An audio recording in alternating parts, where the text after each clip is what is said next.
बिस्मिल्लाहिर्रहमानिर्रहीम। अस्सलामुअलैकुम स्टूडेंट्स, हम BSN थर्ड सेमेस्टर की सब्जेक्ट पे तो फिजियोलॉजी पढ़ रहे हैं। इसका जो लास्ट यूनिट है इम्यूनोलॉजिकल डिसऑर्डर्स हमने स्टार्ट किया है, जिसमें हाइपर सेंसिटिविटी जो कि फ़र्स्ट वन डिसऑर्डर है, इसका हमने पार्ट 1 पढ़ लिया था, जो कि प्लेलिस्ट में मौजूद है और इसका लिंक आप लोगों को इस वीडियो लेक्चर के डिस्क्रिप्शन के एंड में मिल जाएगी, वहाँ से आप स्टडी कर सकते हैं। आज का जो वीडियो लेक्चर है वो हाइपर सेंसिटिविटी के पार्ट 2 यानी इसके लास्ट पार्ट पे है। स्टूडेंट्स, पिछली वीडियो लेक्चर में हमने यहाँ तक पढ़ लिया था। आज है type 2 cytotoxic antibody reaction. Type 2 को हम साइटोटॉक्सिक एंटीबॉडी रिएक्शन भी बोलते हैं। Type 2 hyper sensitivity reaction are mediated by IgG, IgR, IgM antibodies directly against target antigen on the surface of the cell। जो टाइप 2 हाइपर सेंसिटिविटी रिएक्शन है, इसको कौन start करता है, इसको मीडिएट यानी इसको चलाते कौन है? IgG या IgM जो एंटीबॉडीज़ है वो इसको चलाते हैं। IgG means immunoglobulin gamma, IgM means immunoglobulin mu. ये एंटीबॉडीज़ के नाम हैं। और स्टूडेंट्स, ये इनमें फ़र्क ये है कि IgG जो है वो अक्सर जो सेकेंडरी रिस्पॉन्स होता है, कोई भी इन्फेक्शन हो गया तो इसके सेकेंडरी रिस्पॉन्स में IgG काम करता है, और इसका जो प्राइमरी रिस्पॉन्स है, फर्स्ट इसकी जो अटैचमेंट होती है वो IgM एंटीबॉडीज़ के साथ होती है। अब यहाँ पे जो साइटोटॉक्सिक एंटीबॉडी रिएक्शन जो टाइप 2 हाइपर सेंसिटिविटी है, इसको IgM या IgG इनमें से कोई भी, चाहे IgG हो चाहे IgM हो, ये इसको मीडिएट करते हैं, इसको चलाते हैं। और क्या करते हैं? Direct it against target antigen on the cell surface. और ये एंटीबॉडीज़ जो है वो जो एंटीजन्स जो टारगेट एंटीजन्स होते हैं सेल के सरफेस पे, उनके लिए ये उनके के ख़िलाफ़ जो है ये काम करते हैं। द एंटीजन में be endogenous or exogenous that are absorbed on the membrane surface. चाहे वो जो एंटीजन है एंडोजीनियस एंटीजन है या एक्सोजीनियस है। एक्सोजीनियस मीन्स के बाहर से आने वाला है, एंडोजीनियस के बॉडी के अंदर ही कोई एंटीजन है। वो जो भी है, अगर मेम्ब्रेन पे, यहाँ पे मेम्ब्रेन पे, वो सेल मेम्ब्रेन पे अगर आ जाए, सेल मेम्ब्रेन के सरफेस पे, तो उसके ख़िलाफ़ जो है IgG और IgM एंटीबॉडीज़ जो है वो काम करेंगी, और जिसकी वजह से टाइप 2 हाइपर सेंसिटिविटी रिएक्शन होगी। Example of type 2 hyper sensitivity include mismatched blood transfusion reaction, hemolytic disease of newborn due to ABO or RH incompatibility। Type 2 के जो एग्ज़ाम्पल्स हैं स्टूडेंट्स, इसमें से जो missed match blood transfusion reaction है, यानी बाहर से कोई ऐसी ब्लड आ गई जिसमें या तो RH फैक्टर जो डोनर है उसकी RH फैक्टर रिसिपिएंट को मैच नहीं कर रहा, या उसकी जो ABO ब्लड ग्रुपिंग है वो जो डोनर है उसकी रिसिपिएंट से मैच नहीं हो रहा, तो फिर रिसिपिएंट के जो सरफेस एंटीजन्स है उनसे जब ये आके टकरा जाते हैं तो फिर वो इसके जैसे नहीं होते। फॉर एग्ज़ाम्पल, एक ए ब्लड ग्रुप वाला एक बंदा है, उसको बाहर से B ब्लड ग्रुप जो है वो लगाया जा रहा है, तो इसके RBCs के सरफेस पे A एंटीजन है, बाहर से ऐसा ब्लड उसे लगाया जा रहा है जिसके सरफेस पे B एंटीजन है। तो फिर यहाँ पे जिस ब्लड में जिस एक्सिपिएंट जो है उसके ब्लड में जिसके सरफेस पे A एंटीजन है, तो इसके अंदर जो एंटीबॉडी है वो क्या होगी? एंटीबॉडी B एंटीबॉडी होगी, यानी B के ख़िलाफ़ एंटीबॉडी होगी। अब बाहर से ऐसा ब्लड आ गया जिसके एंटीजन जो है RBCs पे जो सरफेस एंटीजन है वो B है, और यहाँ पे B एंटीबॉडी उसके ख़िलाफ़ मौजूद है। अब ये B एंटीबॉडी जो है उस पर डायरेक्टली एक्ट करेगी, और इससे जो रिएक्शन पैदा होगी उससे उस पेशेंट की डेथ भी हो सकती है, जो रिसिपिएंट है उसकी डेथ भी काज हो सकती है।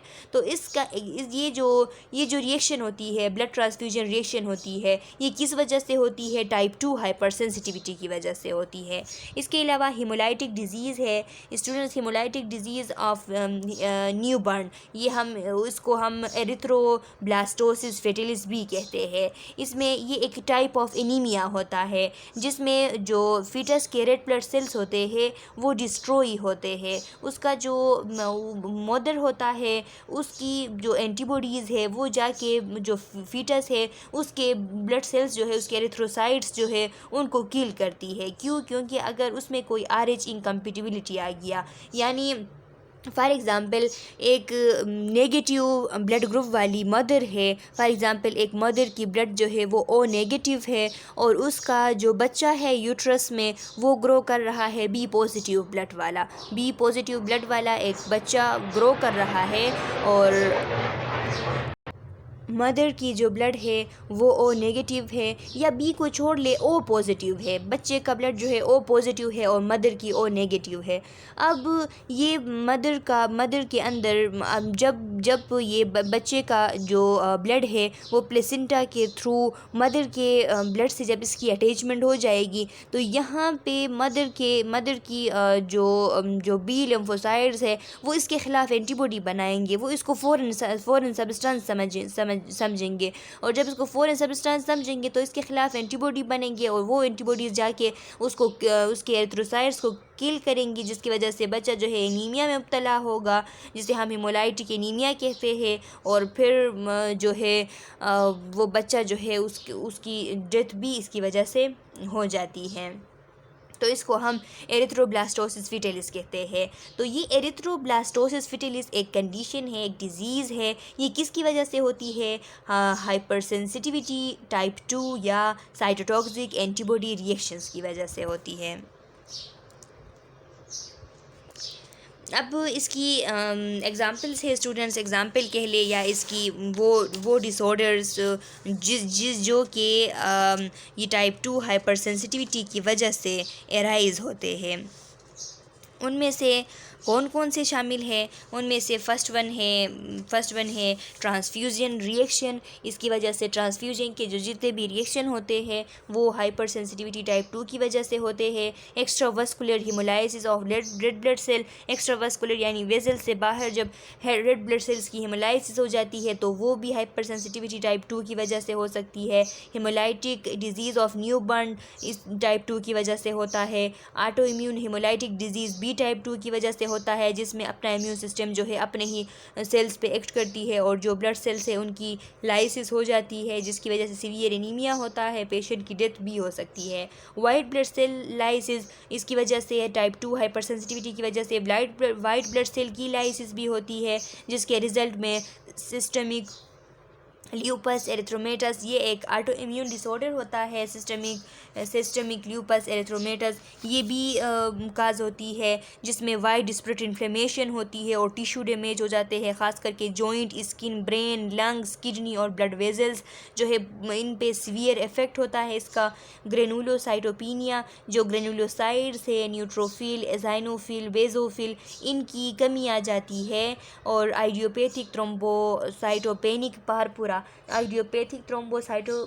पारपुरा जो है स्टूडेंट्स, ये भी एक डिज़ीज़ होती है जो कि हम AHN में इसको डिटेल से पढ़ेंगे। अभी ये AHN में जो ब्लड डिसऑर्डर्स है उनमें एक डिसऑर्डर है, ये भी इसको हम वहाँ से डिटेल में पढ़ेंगे। यहाँ पे बस आप इतना समझ लें कि ये जितने भी डिजीज़ है जिनका हमने नाम लिया ये टाइप 2 हाइपर सेंसिटिविटी की वजह से हो सकते हैं।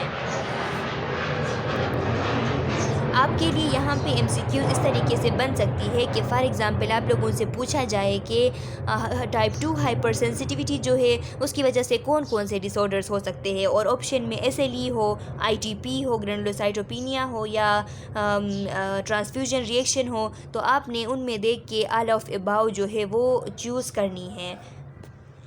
नेफ्रोटॉक्सिक नेफ्राइटिस है, ये नेफ्रोटॉक्सिक नेफ्राइटिस जो है ये भी स्टूडेंट्स ये जो किडनीज़ है उनकी एक डिसऑर्डर है, जिसमें नेफ्रॉन्स जो है उनमें इन्फ्लेमेशन हो जाती है, जिसकी वजह से जो किडनीज़ की नॉर्मल फिजियोलॉजी है उसमें डिफेक्ट आ जाती है। ये भी हाइपर सेंसिटिविटी टाइप 2 की वजह से होती है।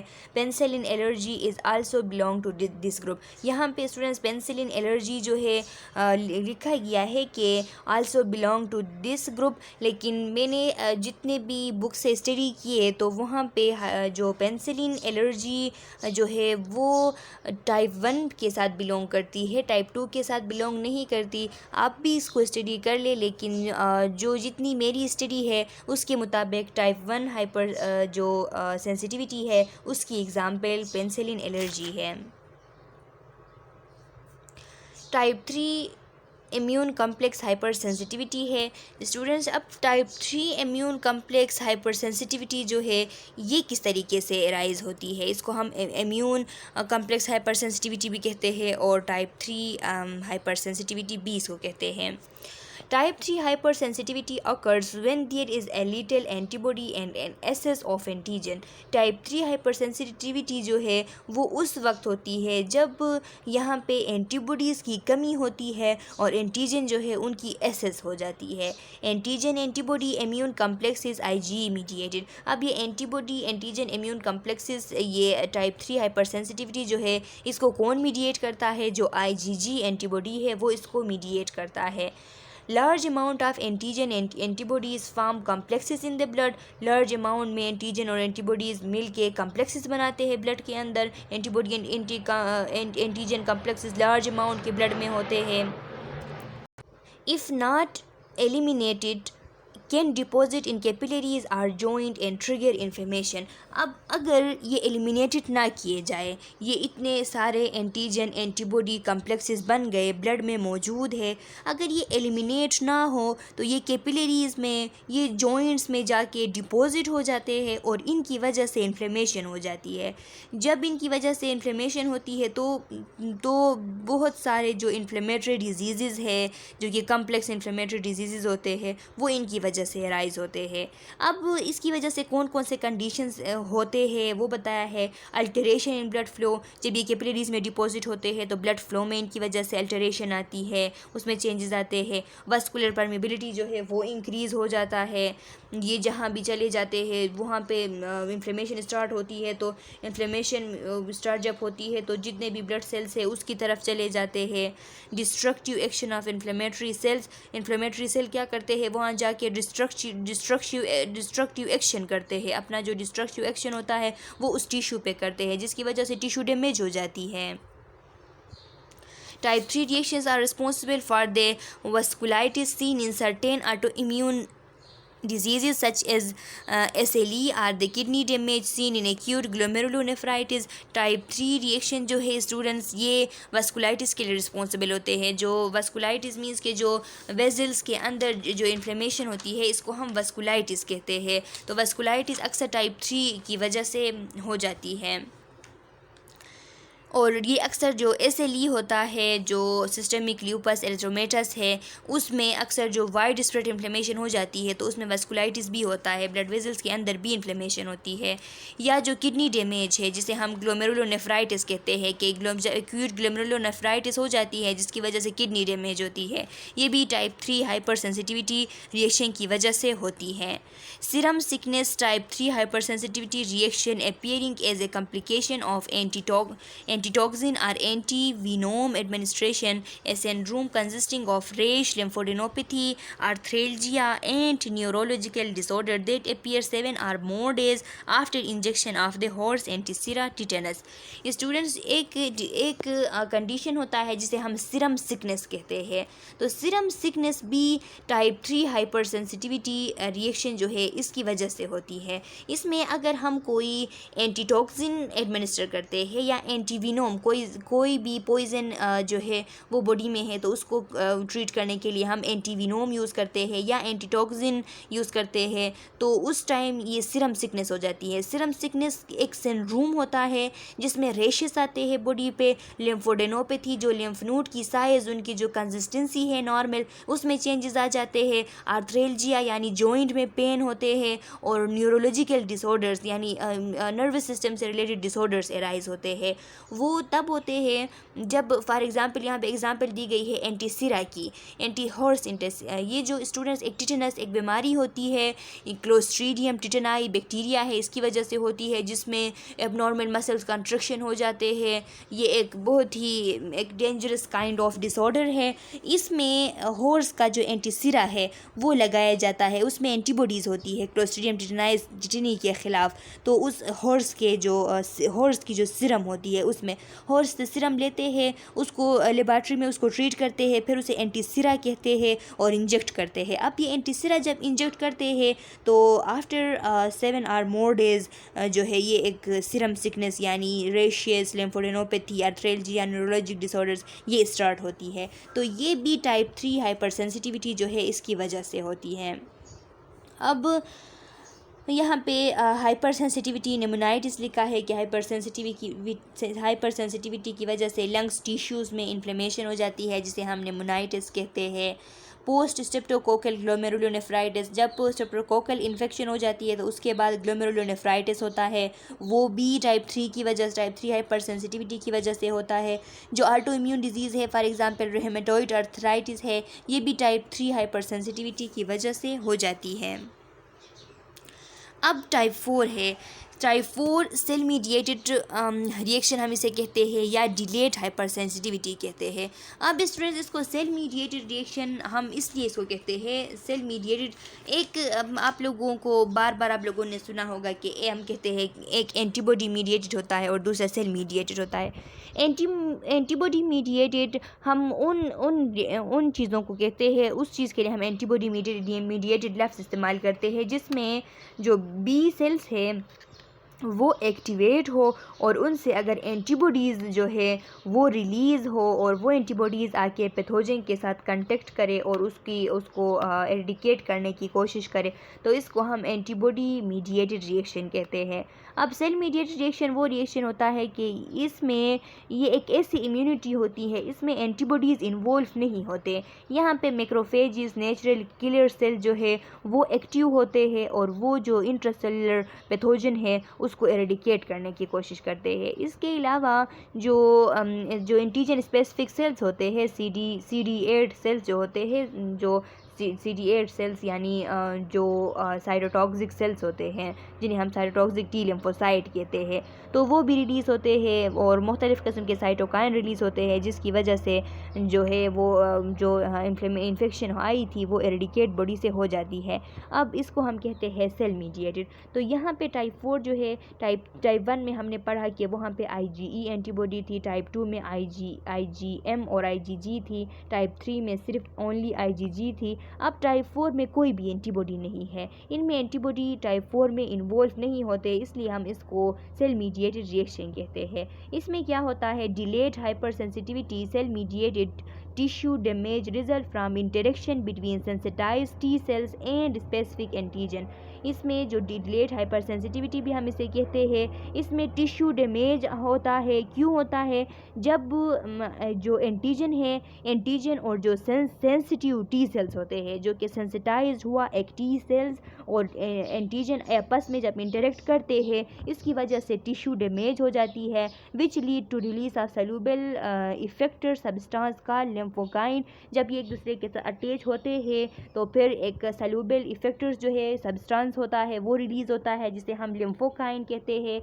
वो डायरेक्टली साइटोटॉक्सिक होता है, वो डायरेक्टली टिश्यू डैमेज काज करता है। This reaction is independent of antibody, ये एंटीबॉडी से इंडिपेंडेंट होती है, उन पे कोई इसका इन्हिसार नहीं होता एंटीबॉडी पे। एंड कंप्लीमेंट और कंप्लीमेंट सिस्टम भी इनमें वो इन्वॉल्व नहीं होती। कंप्लीमेंट सिस्टम प्रोटीन का एक सिस्टम होता है सर्टेन प्रोटीन्स का जो कि इम्यूनिटी में मदद देती है, तो इसमें वो भी नहीं होती। But is dependent upon 2 type of functioning T cell, इसमें 2 टाइप ऑफ सेल्स जो है फंक्शनिंग टी सेल्स वो इन्वॉल्व होती है, एक CD4 सेल्स और दूसरे CD8 सेल। CD4 सेल्स को हम टी हेल्पर सेल्स भी कहते हैं और CD8 सेल्स जो है इनको हम टी साइटोटॉक्सिक सेल भी कहते हैं। Cells for delayed hyper sensitivity and cells that help to produce cytotoxic suppressor and T cells. अब इसमें टी सेल्स के स्टूडेंट्स 4 टाइप्स हैं, एक टी हेल्पर सेल जिन्हें हम CD4 कहते हैं, एक टी साइटोटॉक्सिक सेल जिन्हें हम CD8 कहते हैं और एक टी सप्रेसर सेल और 4th नंबर जो है वो टी मेमोरी सेल। जब भी कोई इन्फेक्शन हो जाती है साइटोटॉक्सिक सेल जो है वो उस पर एक्ट करते हैं और जो टी हेल्पर सेल होते हैं वो उसकी मदद करते हैं, दूसरे सेल्स को सिग्नलिंग करते हैं और जो मेमोरी सेल्स होते हैं वो इस फॉरेन पार्टिकल को मेमोरी में रखता है कि दोबारा आ जाए तो इस पर अच्छे से हम इसको तैयारी करके एक्ट करेंगे। और सप्रेसर सेल जो होता है वो फिर जब इन्फेक्शन इरिडिकेट हो जाती है तो फिर इम्यून सिस्टम को स्टॉप करने में मदद देती है, कि उसे बताती है कि जो इन्फेक्शन था वो ख़त्म हो चुका, अब ये जो बच्चे हैं हमारे अपने सेल है, इस पर एक्ट नहीं करना, ये टी सप्रेसर सेल उनको बताती है। इस तरीके से जो है इनका फंक्शन होता है। ये एंटीबॉडी पे कोई इनकी डिपेंडेंसी नहीं होती। The type 4 hypersensitivity reaction, which are mediated by specifically sensitized T lymphocyte, can be divided into basic types. इसके basic types है जिसमें कौन है, डायरेक्ट सेल और डिलेड सेल। इसके 2 टाइप्स होते हैं स्टूडेंट। एक डायरेक्ट सेल होता है कि मीडिएटेड साइटोटॉक्सिसिटी, एंड डिलेड जो है वो डिलेड टाइप हाइपरसेंसिटिविटी। दोनों इसके टाइप्स होते हैं, एक को हम मीडिएटेड साइटोटॉक्सिसिटी कहते हैं और दूसरे को हम डिलेड टाइप हाइपरसेंसिटिविटी। अब डायरेक्ट सेल मीडिएटेड साइटोटॉक्सिसिटी क्या है? In direct cell mediated cytotoxicity, CD8 cytolytic T lymphocyte directly kill the antigen presenting target cells. जो साइटोटॉक्सिक CD8 सेल जो होते हैं साइटोटॉक्सिक टी लिम्फोसाइट, ये जो एंटीजन प्रेजेंटिंग सेल्स होते हैं उनको डायरेक्टली जाके उनको किल कर देते हैं। जो एंटीजन को प्रेजेंट करती है जो सेल्स, उनको डायरेक्टली ये किल कर देते हैं। और cytotoxic T lymphocytes responses in viral infection can lead to tissue injury by killing infected target cell even if the virus itself has no cytotoxic effect। अब स्टूडेंट्स ये जो साइटोटॉक्सिक टी लिम्फोसाइट है इनकी रिस्पॉन्सेस की वजह से कभी कभार ये भी होती है कि जब वायरल इन्फेक्शन में ये रिस्पॉन्स करते हैं तो जो वायरल इन्फेक्टेड टारगेट सेल होते हैं उनको भी ये किल करते हैं। कभी कभार इस तरह भी होता है कि वायरस इतना हार्मफुल नहीं होता उस सेल के लिए, लेकिन जब ये एक्टिव हो जाते हैं तो इसकी साइटोटॉक्सिक इफेक्ट की वजह से टिश्यू डैमेज हो जाती है। Some viruses directly injure infected cell and are said to be cytopathic. बाज़ वायरस ऐसे होते हैं कि वो डायरेक्टली इन्फेक्टेड सेल को इंजर करते हैं, जिनको हम साइटोपैथिक वायरस कहते हैं। Where is other non cytopathic virus do not. और दूसरे ऐसे वायरस होते हैं कि वो ऐसे डायरेक्टली सेल को इफेक्ट नहीं करते, उनको हम नॉन साइटोपैथिक वायरस कहते हैं। Because cytotoxic T lymphocyte can not distinguish between cytopathic and non cytopathic virus, they kill our infected cell regardless of whether the infection is harmful or not. अब cytotoxic T lymphocyte जो है CD8 cell हम इनको कहते हैं, ये इनमें ये सिलेक्टिविटी की सलाहियत नहीं होती, इनको नहीं पता होता कि कौन सा वायरस साइटोपैथिक है और कौन सा वायरस नॉन साइटोपैथिक है। ये जो भी सेल्स जो होते हैं उनको इन्फेक्टेड सेल्स को किल करते हैं और इसको नहीं देखते कि कौन इन्फेक्शन जो है वो हार्मफुल है भी या नहीं, जिसकी वजह से सीवियर टिश्यू डैमेज हो जाती है। अब दूसरा इसका टाइप है delayed type hypersensitivity disorder. In delayed type hypersensitivity disorder DTH cell secrete immune regulatory and pro inflammatory cytokines. Cell से इम्यून रेगुलेटरी और जो प्रो इन्फ्लेमेटरी साइटोकाइंस है वो रिलीज़ होते हैं, यानी इन्फ्लेमेशन से पहले जो साइटोकाइंस होते हैं वो रिलीज़ होते हैं।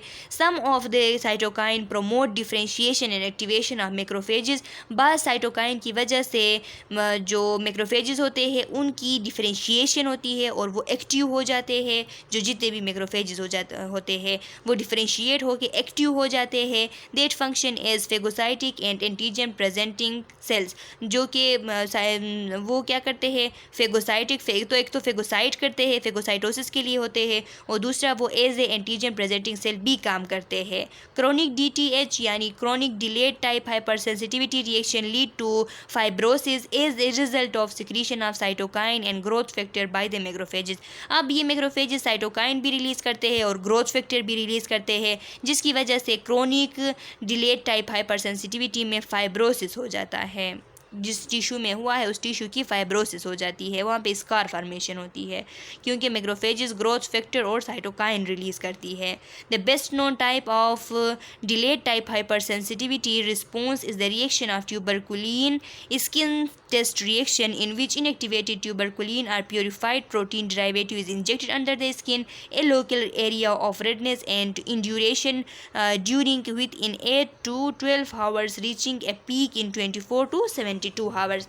ये यहाँ पे स्टूडेंट्स आप लोगों को इसकी एग्जांपल दी गई है जो ट्यूबरकुलिन टेस्ट है। ट्यूबरकुलिन टेस्ट हम टीबी के पेशेंट्स के लिए ट्यूबरकुलिन टेस्ट करते हैं। उसमें क्या किया जाता है, एक इंजेक्शन होता है ट्यूबरकुलिन, या इसे हम प्योरीफाइड प्रोटीन भी कह सकते हैं, प्योरीफाइड प्रोटीन डेरिवेटिव भी कह सकते हैं। इसको अंडर द स्किन जो है वो यहाँ पे हैंड के ऊपर अंडर द स्किन इंजेक्ट किया जाता है। और अगर उस पेशेंट की टीबी उसको हो, टीबी उसकी पॉजिटिव हो, तो इस एरिया में रेडनेस आज आना स्टार्ट हो जाती है। 8 to 2 आवर्स में इसमें रेडनेस आना स्टार्ट होती है। और वो और इंड्यूरेशन यहाँ पे होती है। इंड्यूरेशन मीन्स कि यहाँ पे जो टिश्यू है वो थिकन बनते हैं। अब ये 8 to 12 आवर जो है उसमें स्टार्ट हो जाती है और 24 to 72 आवर्स को ये पीक तक पहुँच जाती है। तो हम समझ जाते हैं कि हाँ, इसमें जो है ट्यूबरक्लोसिस का ये पेशेंट है। तो ये डिलेड टाइप हाइपर सेंसिटिविटी की एग्जांपल है।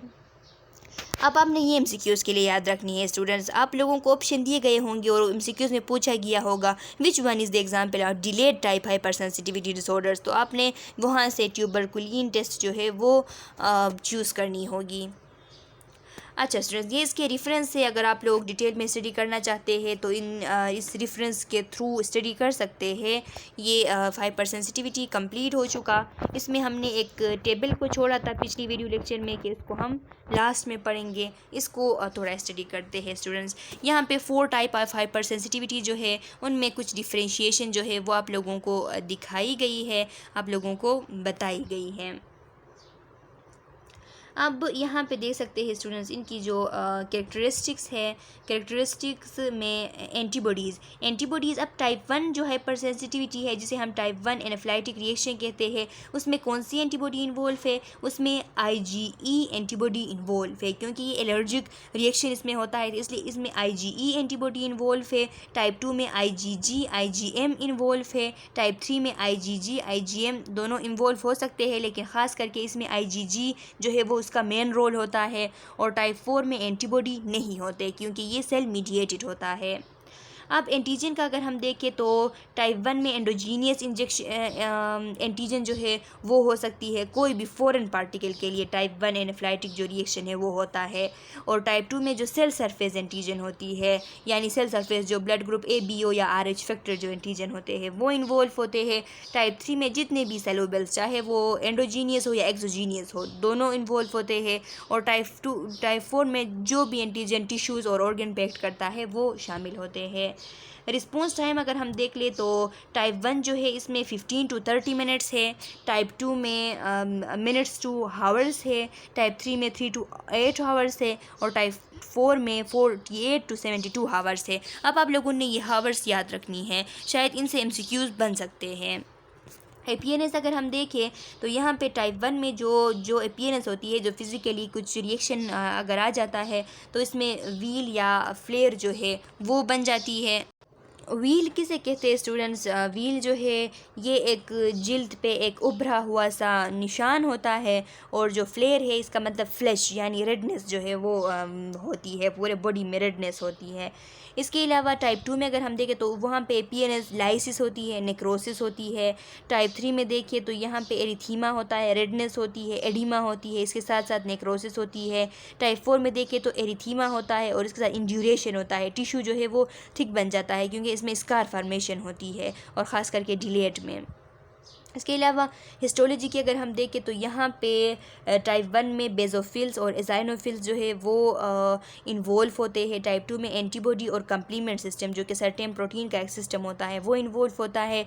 टाइप 3 में कम्प्लीमेंट और न्यूट्रोफिल्स इन्वॉल्व होते हैं। और टाइप 4 में मोनोसाइट और लिम्फोसाइट शामिल होते हैं।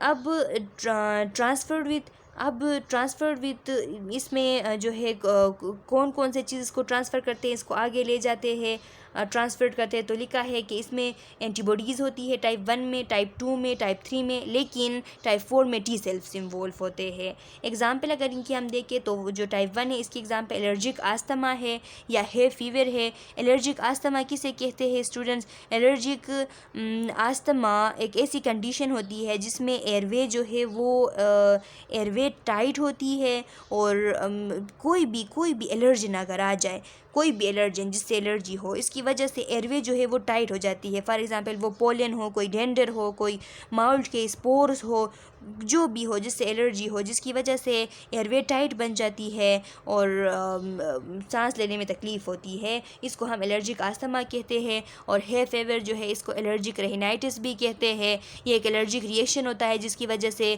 स्नीजिंग होती है, नेज़ल कंजस्शन होता है यानी नाक बंद हो जाता है, इची नोज़ होता है और सोर थ्रोट होता है। इस कंडीशन को हम है फेवर कहते हैं। तो ये एग्जांपल है टाइप 1 की। अब टाइप 2 की अगर हम एग्जांपल देख ले तो एरिथ्रोब्लास्टोसिस फिटेलिस है।